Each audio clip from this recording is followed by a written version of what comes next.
বর্তমান সময়ে সব থেকে প্রধান শারীরিক সমস্যা কি বলুন তো? পেটের সমস্যা। এবার পেটের সমস্যাগুলোর মধ্যে কি কি সমস্যা আসে দেখুন, হজমের গন্ডগোল, গ্যাসের সমস্যা, অম্বলের সমস্যা, লিভারের সমস্যা, এগুলো বিভিন্ন পেটের সমস্যা। এবার এই পেটের সমস্যা শুরু হলেই শরীরের অন্যান্য সমস্যা শুরু হয়, অর্থাৎ আমাদের বাকি যত রকম অসুস্থতা আছে সবার আগে কিন্তু শুরু হয় পেট থেকে। তো পেটকে সুস্থ রাখতে হবে। পেটকে সুস্থ রাখতে গেলে কি করতে হবে? পেটকে সুস্থ রাখতে গেলে সবার আগে সঠিক খাবার গ্রহণ করতে হবে, কারণ আমাদের মুখ থেকে যা যাবে সেটাই আমাদের শরীর উৎপন্ন হয়। আমরা ছোট থেকে যা আহার অর্থাৎ খাদ্য নিয়েছি, খাদ্য গ্রহণ করেছি, তার মাধ্যমে আমাদের শরীর তৈরি হয়েছে। তো যে যে খাদ্য আমরা মুখ দিয়ে নেব সেইভাবে আমাদের শরীর তৈরি হবে, এটা নিয়ম। শুধু তাই নয়, কোন সময় খাচ্ছি সেটাও নির্ভর করে যে সঠিক সময় সঠিক খাদ্য খাচ্ছি কিনা। রাত 12টার সময় খাবার খাওয়াটা মোটেই ঠিক নয়। তো সঠিক খাদ্য এবং সঠিক সময়ে খাদ্য গ্রহণ করতে হবে, এটা হলো প্রধান নিয়ম যদি সুস্থ থাকতে হয় অথবা সুস্থ হতে হয় নিজেকে। এবার অবশ্যই আসন করতে হবে। এবার কি হয়, এখনকার সময় আসন কেন ভীষণ দরকার, শরীর চর্চা, আসন, ব্যায়াম এগুলো কেন ভীষণভাবে দরকার? কারণ আমরা যদি ভুলভাল কিছু কাজ করেও ফেলি, মানে দেখুন এখনকার সময় দাঁড়িয়ে ওই যে আমি যদি ভাবি যে আমি 6:30 7টার মধ্যে খাবারটা খেয়ে নেব, রাতের ডিনারটা কমপ্লিট করব, সম্ভব না। আমাদের কাজের সময়টাই ওরকম হয়ে গেছে। আমরা এক একজন কাজ করে বাড়ি ফিরি রাত্রিবেলা 10টার সময়, তাহলে কি করে 6টার সময় খাবো, 7টার সময় কি করে খাবার খেয়ে নেব? তাই এই যে কিছু অনিয়মের থেকে রেহাই পাওয়ার জন্য আসন ভীষণ দরকার। তো ভীষণ সহজ, আমি 5 থেকে 6টা আসন আজকে দেখিয়ে দেব। এগুলো ভীষণ সহজ কিন্তু অনেক উপকারী আসন। এগুলো শরীরের জন্য ভীষণ উপকার দেয়, বিশেষ করে পেটের জন্য। এই আসনগুলো করুন, আমি স্টেপ বাই স্টেপ দেখিয়ে দিচ্ছি।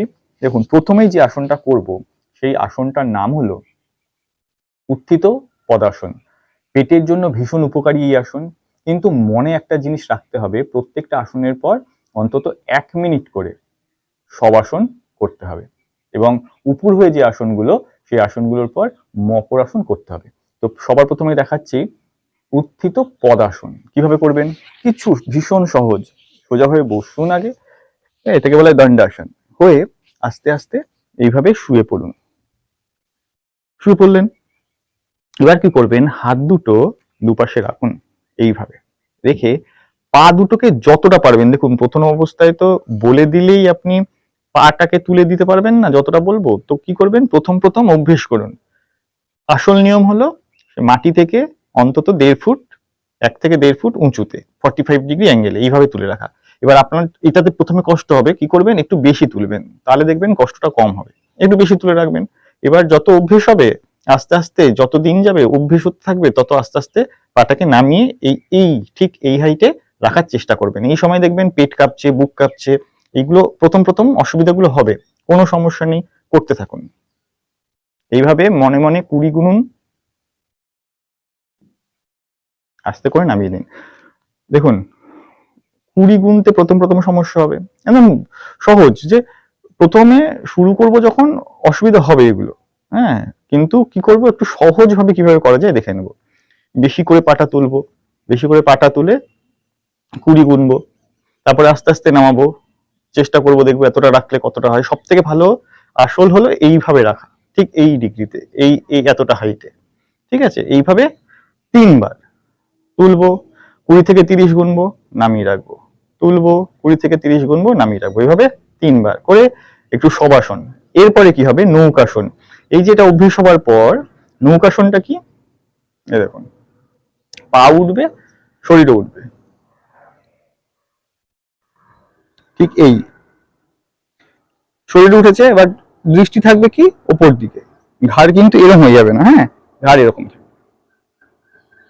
এইভাবে 15-20 গোনার পর আবার শুয়ে পড়বেন। এইভাবে এটাও 3 বার, দুটো হয়ে গেল, কিন্তু সহজ। চিত হয়ে শুয়ে প্রথমে পা, তারপরে পা এবং ঘাড় দুটো একসঙ্গে হলো। এরপরে কি, এরপরে পবন মুক্তাসন। তবে হ্যাঁ, যাদের হাই প্রেশার আছে পবন মুক্তাসন করবেন না। কোনটা করবেন, উপবিষ্ট পবন মুক্তাসন করবেন সেটা আমি দেখিয়ে দিচ্ছি। এটা প্রথমে করবেন পবন মুক্তাসনের পরে। সহজ, পা তুলবেন, অনেকেই জানেন পবন মুক্তাসন সম্পর্কে, অনেকেই পরিচিত। পা তুলবেন, ভাঁজ করবেন, ধরবেন, টানবেন, দেখবেন এই পাটা সোজা থাকতে হবে স্ট্রেট, আর হাঁটু ভাঙবে না, আর এই পাটা এই যে উরু পেটের সঙ্গে চাপ পড়বে। শ্বাস প্রশ্বাস স্বাভাবিক, মনে মনে 15 থেকে 20 গুনুন। এবার আস্তে করে ছেড়ে দিন, পা সোজা করুন, আবার বাঁ পা তুলুন, তুলে একই পদ্ধতিতে আবার এরকম দেখবেন এই যে এই উরু এবং পেট থেকে থাকবে, এই পা হাঁটু ভাঙবে না, হাঁটু সোজা থেকে পাটা সোজা থাকবে। এইভাবেও 15 থেকে 20 গুনুন। হয়ে গেল। এবার কি করবেন, দুটো পা একসঙ্গে তুলুন, তুলে ভাঁজ করুন, এইভাবে চেপে ধরুন। এটা যেহেতু বুকে চাপ পড়ে, তাই জন্য যাদের হাই প্রেশার আছে বা হার্টের সমস্যা আছে তাদেরকে করতে বারণ করা হয়।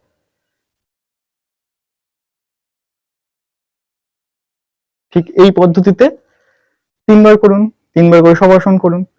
যাদের এই যে হাই প্রেশার আছে বা হার্টের সমস্যা আছে তাদের তো বারণ করা হলো এটা করবে না, তাহলে তারা কি করবেন না? হ্যাঁ করবেন। উপবিষ্ট পবন মুক্তাসন কিভাবে করবেন?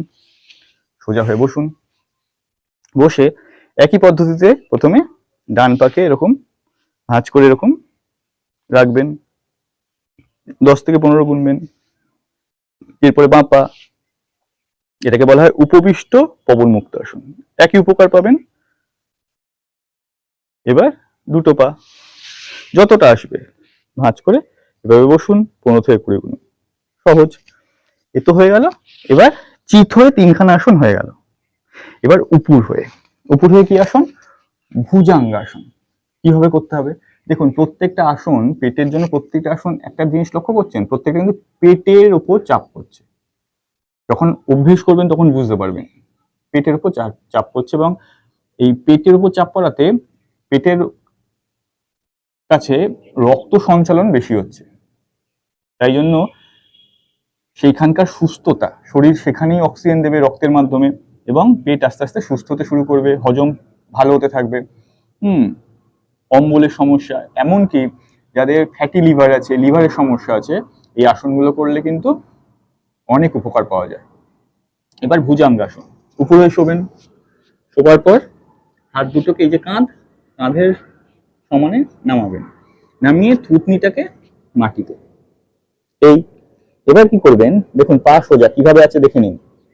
এবার আস্তে আস্তে উঠবেন, হ্যাঁ, কোমরের জোরে, হাতের জোরে না কিন্তু, হাত শুধু আলগা এখানে ফেলা আছে, হাতের জোরে নয় কিন্তু, কোমরের জোরে, কোমর এবং কাঁধের জোরে উঠবেন যতটা পারবেন।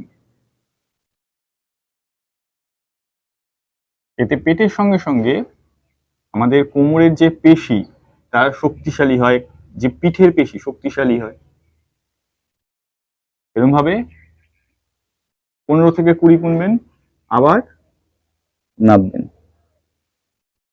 আবার উঠবেন শ্বাস নিতে নিতে। ওঠার পর শ্বাস স্বাভাবিক রাখবেন, শ্বাস প্রশ্বাস স্বাভাবিক থাকবে, আবার শ্বাস ছাড়তে ছাড়তে নামবেন। এইভাবে 5 থেকে 6 বার করবেন, করে মকর আসনে বিশ্রাম নেবেন। মকর আসন, উপর হয়ে যেহেতু আমরা আসন করলাম, তো মকর আসন এইভাবে হাত দুটোকে নিয়ে মকর আসনে, এই যে গোড়ালি ভেতর দিকে ফেলে দেবেন একটু ছড়িয়ে, মকর আসনে একটু বিশ্রাম নেবেন, নিলেন। এরপর কি করবেন? এরপর হলো সলভাসন। সলভ মানে জানেন? সলভাসন মানে ফড়িং, ফড়িং, ফড়িং এর মতন আসন। দেখুন এই শুয়ে এই যে হাতকে কিন্তু পাম মানে হাতের তালু উল্টো দিকে থাকবে না, হাতের তালু কিন্তু মাটির দিকে থাকবে, থেকে এরকম নেবেন, নিয়ে প্রথমে ডান পা, দেখছেন, তারপরে বাঁ পা।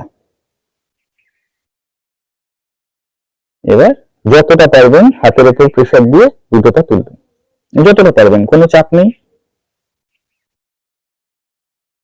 এরকম ভাবে আসনগুলো করে নেবেন। কটা আসন হলো বলুন? মাত্র 5টা আসন করে বিশ্রাম নেবেন, হয়ে গেল কিন্তু আসন। কতক্ষণ লাগলো? 15 মিনিট, খুব জোর হলে 15 মিনিট লাগবে। আসন হওয়ার পর একটা প্রাণায়াম অবশ্যই করবেন। এই প্রাণায়ামটি ভীষণ উপকারী, সব থেকে উপকারী প্রাণায়াম ধরা হয় এই প্রাণায়ামটিকে। এর নাম হলো অনুলোম বিলোম প্রাণায়াম। না, নারী শুদ্ধি নয় কিন্তু। অনেকে বলবেন নারী শুদ্ধি আর অনুলোম বিলোম। না, অনুলোম বিলোম মানে কি? অনুলোম মানে নেওয়া, বিলোম মানে ছাড়া, অর্থাৎ শ্বাস নেবো আর ছাড়বো। আর নারী শুদ্ধি কি? যেখানে কুম্ভক আছে, অর্থাৎ শ্বাসবায়ুকে আটকে রাখতে হবে, সেটা হলো নারী শুদ্ধি। তো অনুলোম বিলোম কিভাবে করবো? মেরুদণ্ড সোজা, যে কোনো একটি ধ্যানাসনে বসবো। সিদ্ধাসন হোক, পদ্মাসন হোক, সুখাসন হোক, যে কোনো একটা ধ্যানাসনে বসলাম। হ্যাঁ, যাদের হাঁটুতে সমস্যা আছে, বসতে অসুবিধা হয় এভাবে, তারা চেয়ারে বসে করতে পারেন। করে এবার মেরুদণ্ড সোজা রাখবেন। যাদের মেরুদণ্ড সোজা রাখতে অসুবিধা হয়, হেলান দিয়ে দেবেন, পিঠে একটা সাপোর্ট নিয়ে নেবেন। নিয়ে বাম হাতটি জ্ঞান মুদ্রায় রাখবেন, ডান হাতটি ঠিক এইভাবে বিষ্ণু মুদ্রা বলা হয়। তো এই যে দুটো আঙ্গুল এইভাবে, কেরে আঙ্গুল মানে অর্থাৎ কনিষ্ঠা এবং অনামিকা এইভাবে থাকবে, বৃদ্ধাঙ্গুল এইভাবে থাকবে, আর তর্জনী আর মধ্যমা এইভাবে থাকবে। ঠিক আছে? থেকে শুরু করবেন বাম নাক দিয়ে।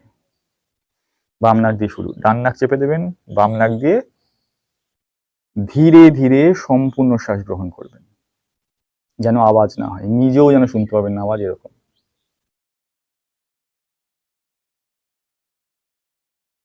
সম্পূর্ণ শ্বাস গ্রহণের পর বাম নাকটি চেপে দেবেন, ডান নাক দিয়ে সম্পূর্ণ শ্বাস বর্জন করবেন। আবার ডান নাক দিয়ে শ্বাস গ্রহণ করবেন,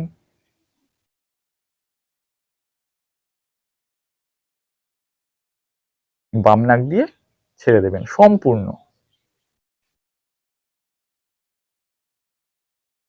এইভাবে 5 মিনিট করবেন। দেখুন, এই যে বাম দিক দিয়ে নিলাম, ডান দিক দিয়ে ছাড়লাম, ডান দিক দিয়ে নিলাম, বাম দিক দিয়ে ছাড়লাম, এটাকে বলা হয় একটা রাউন্ড। এরকম 12টা রাউন্ড করতে পারেন, আর না হলে 5 থেকে 6 মিনিট করবেন। মনে রাখবেন সব থেকে উপকারী প্রাণায়াম এটাই। এবং শ্বাস নেওয়া এবং ছাড়ার সময় মনোযোগ রাখবেন শ্বাস প্রশ্বাসের উপর। শ্বাসই তো আপনার জীবন, শ্বাসই তো প্রাণ। এই যে আমাদের এই যে হাওয়া, শ্বাস প্রশ্বাস, শ্বাস নিচ্ছে, এটাই তো আমাদের প্রাণ, এটাই তো জীবন। যখন জীবন চলে যায়, আমরা মৃত হই, তখন তো এইটাই সবার আগে বন্ধ হয়। তো মনোযোগটা ওতে রাখুন, ওই প্রাণে রাখুন। মনও শান্ত হবে, শরীরও সুস্থ হবে। তো খুব সহজভাবে এগুলো করে নিন, রোজ সকালবেলা করুন, দেখবেন পেটের সমস্যা আস্তে আস্তে দূর হয়ে গেছে। এবং খাবারকে সঠিক করুন এবং সঠিক সময় করুন। ভালো থাকবেন, সুস্থ থাকবেন। শিব শিব।